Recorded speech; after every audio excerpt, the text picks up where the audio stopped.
Radhe Radhe public. मस्त सकाळी उठून गेलं एकदम असं रेडी होऊन गेलं आणि नंतर आलो गॅलरीत. आला पहिलं का आपल्याला गॅलरीचं व्ह्यू पाहिजे, सगळ्यांचा व्ह्यू असतो भावानं. अरे आज प्रतिमच म्हणजे. आणि दुसरं असतं आपलं काय, अंथरून आवरायचं मस्त असं अंथरून वगैरे आवरून घेतलं. हे बघा असं असतं, आपण रोज एक एक एक एक असं अंथरून आवरून टाकलं. अंथरून आवलं मस्तपैकी. त्यानंतर निघालो जिमला, त्याच्या करून गेलं बाप्पांचं दर्शन. बोलो गणपती बाप्पा की जय, बोलो प्रभू श्रीरामचंद्र की जय.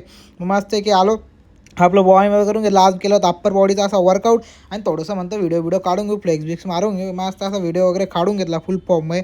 त्यानंतर रूमला आलो, रूम लावून घेतलं प्रोटीन वगैरे. त्यानंतर प्रोटीन घेतलं तर दुसरं काम असं ते काय भावांना भूक लागली जिम करून. डायरेक्ट गेलो आपण नाश्ता करायला पोहे. अरे मस्त पीजीचे पोहे आणि गाणे चालू होते फुल एन्जॉयबल. आणि एन्जॉय करत मला अचानक आढळलं मला कपडे धुवायचे भावना. मग येऊन गेलो कपडे धुण्यासाठी टाकले मस्त की. आणि उघडलं आपलं दुकान उघडलं. आणि त्यानंतर आपण गेलो कुठे, डायरेक्ट कंपनीत जायला. कंपनी जायचा रस्त्यात भेटला आपला भुकटा, मस्त भुकटा बिकटा खाऊन शेत निघालो कंपनीत जायला. त्यानंतर संध्याकाळी आलो कंपनीतनं, खाऊन गेले डायरेक्ट मस्त की अशी पानपुरी. आपल्या कुशल भावला ते एक नंबर. मग पानपुरी घाल्यानंतर आलो रूमला. मग जाऊ द्या आता भेटा तुम्ही पुढच्या ब्लॉगला. तो घ्या आपला जय महाराष्ट्र करून घ्या फॉलो. चलो बाय बाय.